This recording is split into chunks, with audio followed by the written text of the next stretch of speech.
Hello, this is Paul. Welcome back to A Common Touch of Fantasy. This is show number 3. Today is January 16th, 2017. I had a little bit of a technical issue last week, so I changed some settings for this week.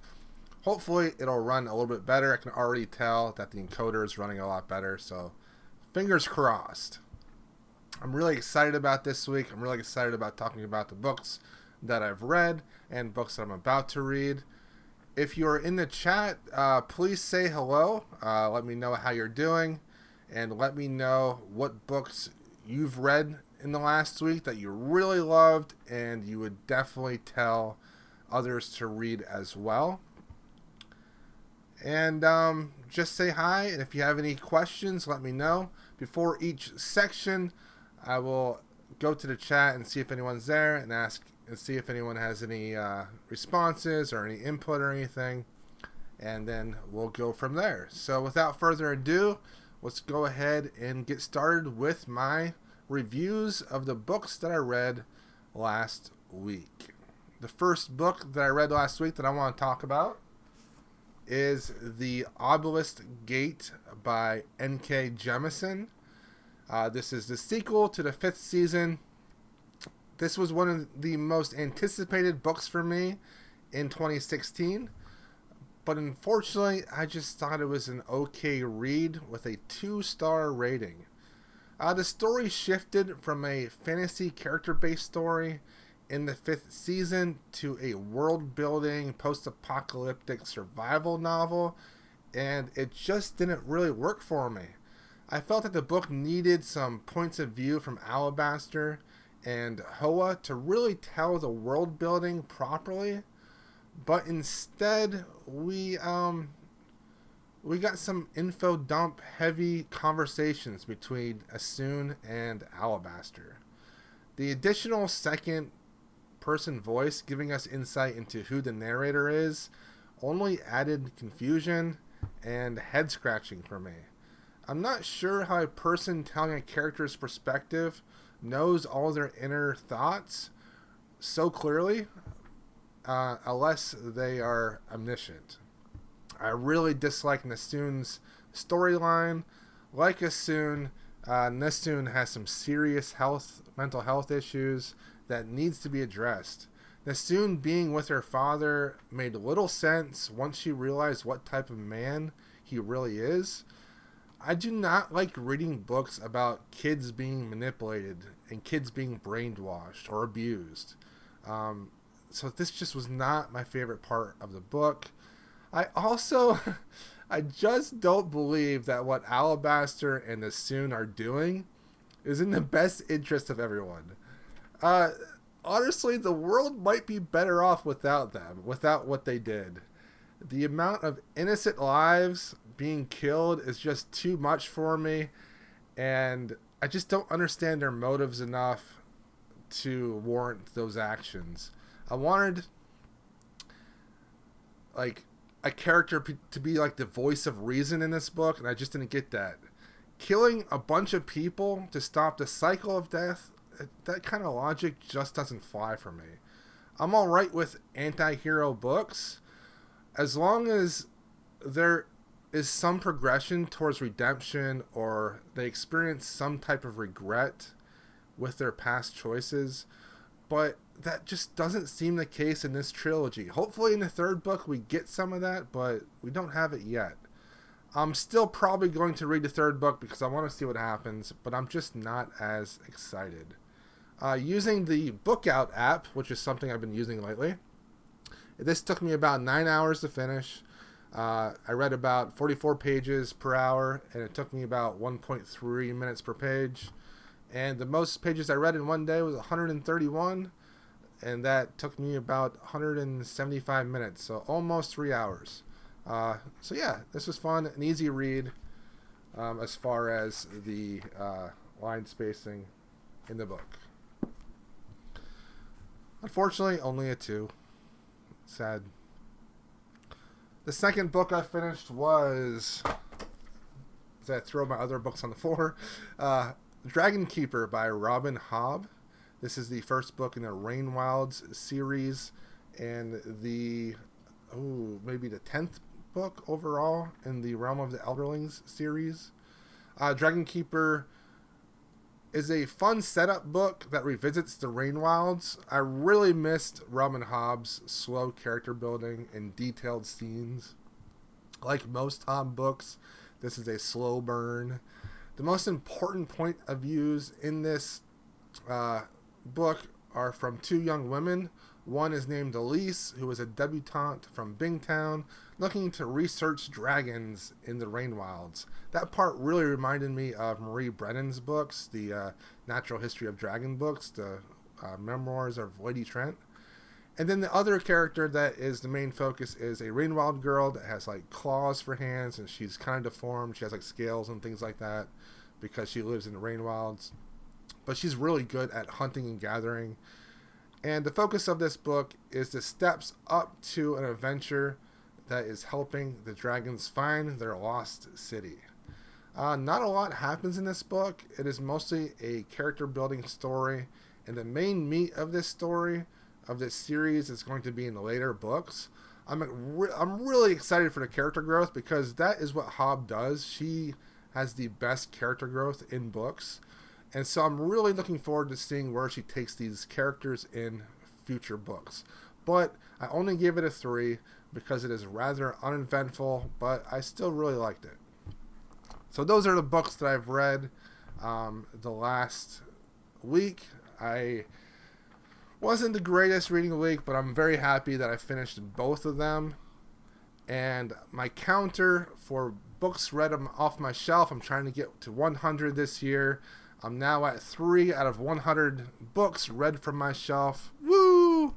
I'm so excited about that, and I'm really excited about continuing to do that.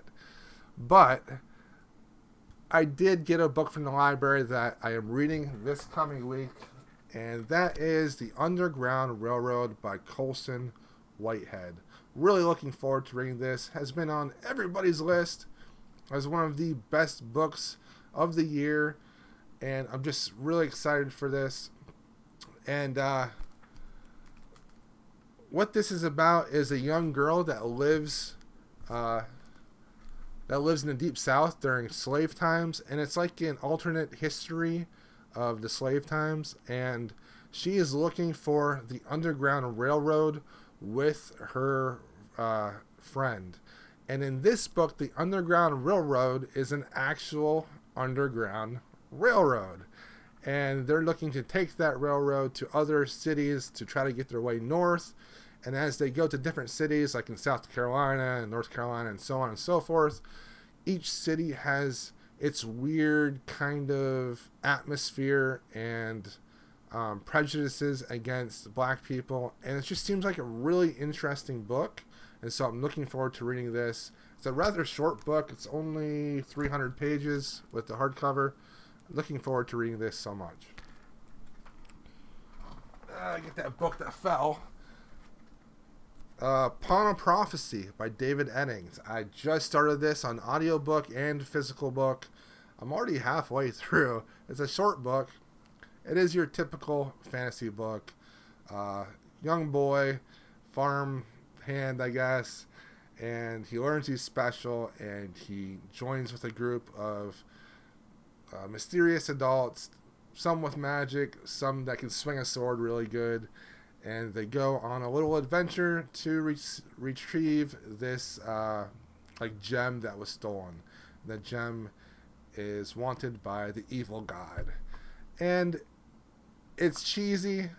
It is classic fantasy, but it's something I've always wanted to read, and I'm finally reading it and getting it off my TBR. I wish I read this when I was a young teenager because I probably would have loved this as a young kid. Pawn of Prophecy by David Eddings. And then if I finish that and my holds in the library come for the audiobooks, I'll either start the second book in that, which is Queen of Sorcery, or I'll start the second book in the Robin Hobb series, which is Dragon Haven. But I'm waiting for the audiobook to come in at the library so that I can dual wield these as well. But If neither one of those comes in, I am going to be reading The Wind Up Bird Chronicles by Hiroki. Wait. I haven't said this name in a long time. Hiroki Murakami.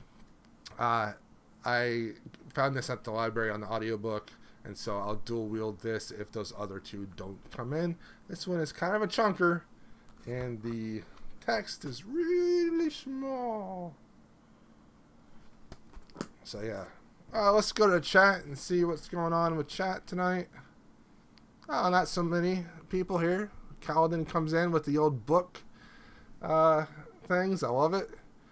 Midworld Reviews said that he picked up the first book on Malazan. He hopes he digs it. I hope you love it too. It is awesome. I loved it.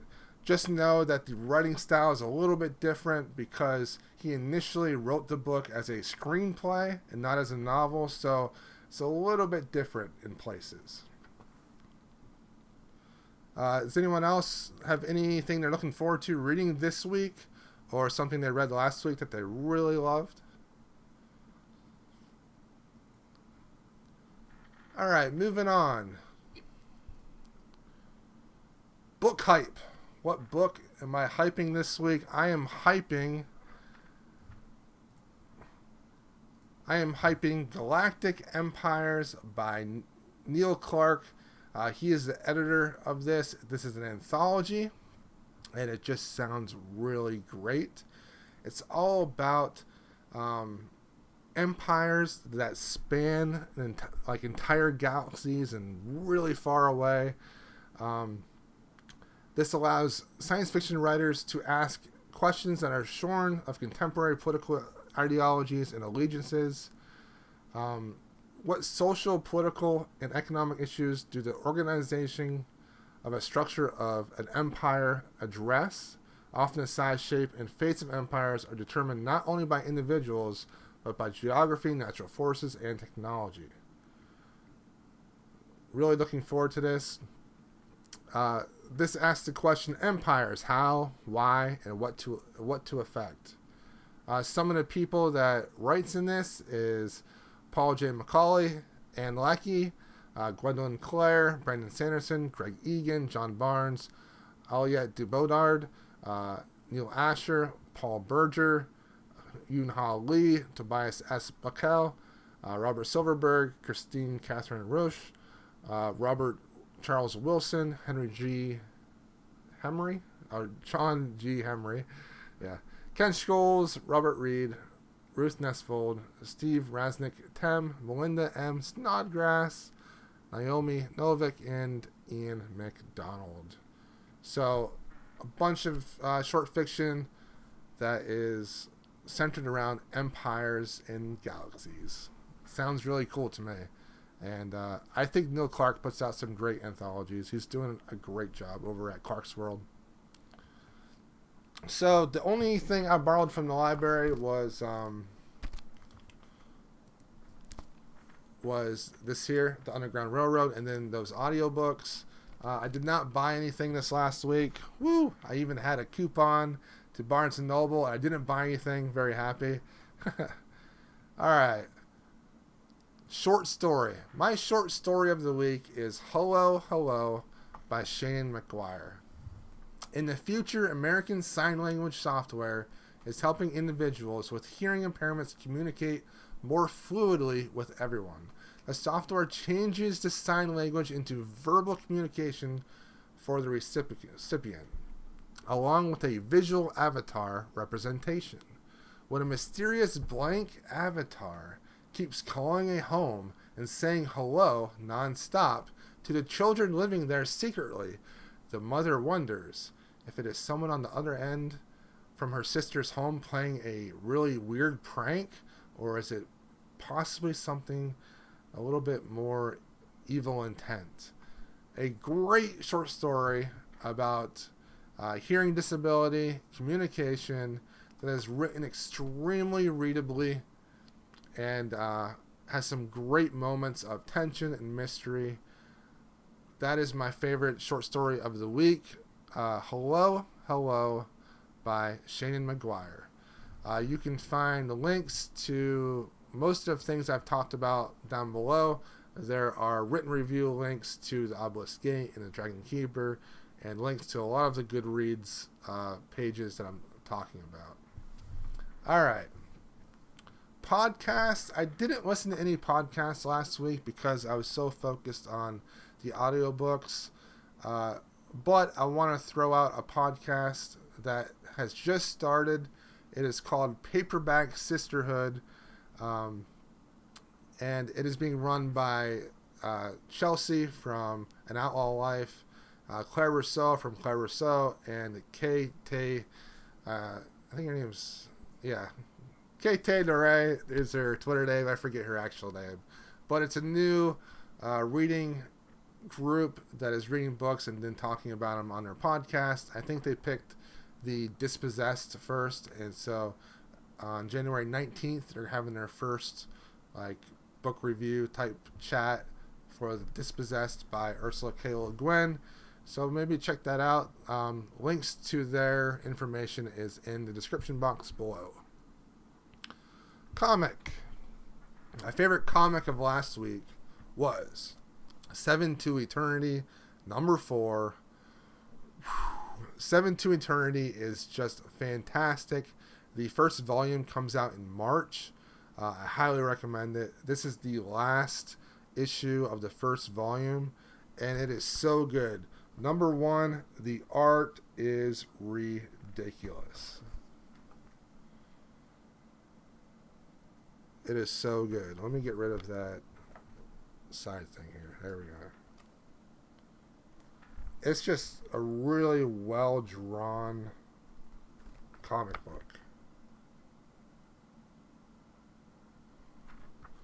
Highly recommend it.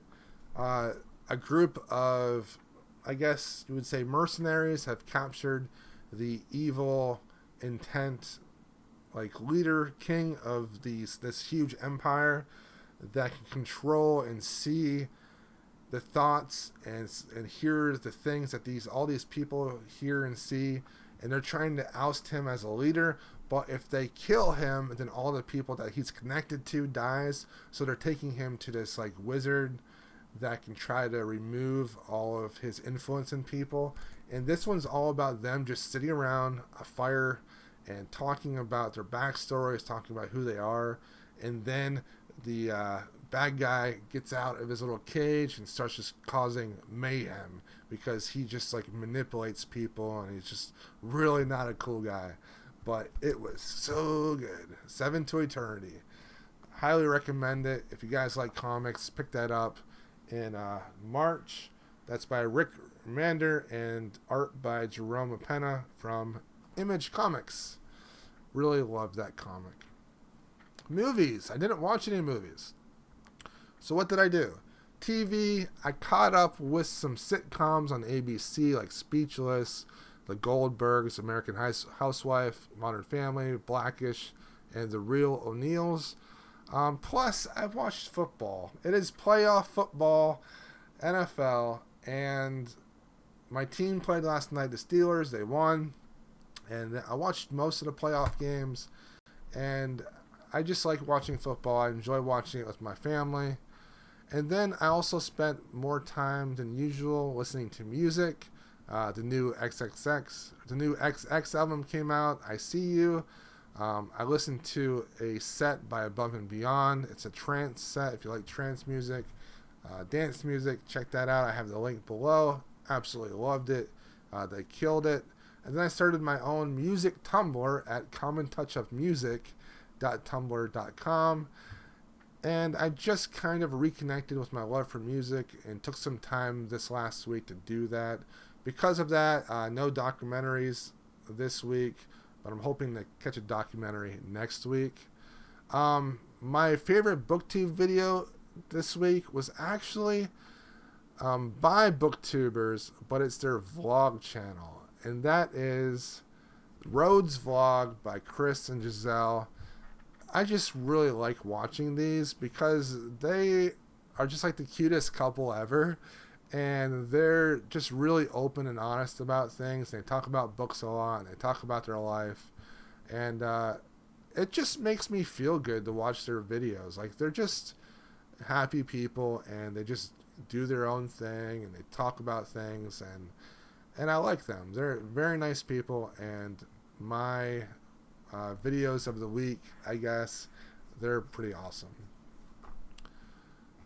All right. I guess that's it for me this week. People in the chat this week. But if you watched this video on demand, if you watch this recording later on, please comment in the comment sections below. What is it that you're watching? What is it that you're reading? What did you love to read? Hopefully the technical issues were a lot better this week. And I just had a lot of fun reading what I'm reading. And I'm looking forward to reading stuff every this coming week as well. So, we have someone on the chat saying, I don't know what's going on, but every few seconds it says loading. I don't know what's going on. Huh. I'll have to look into it some more. I have the settings relatively low now, and shouldn't be much of an issue as far as bandwidth. I don't know. I'll look into it some more. I'm sorry if there's anyone else has any other technical issues. I'll look into it some more. All right, thanks for watching. Please like, comment, and subscribe, and I really appreciate it. Yeah, I changed the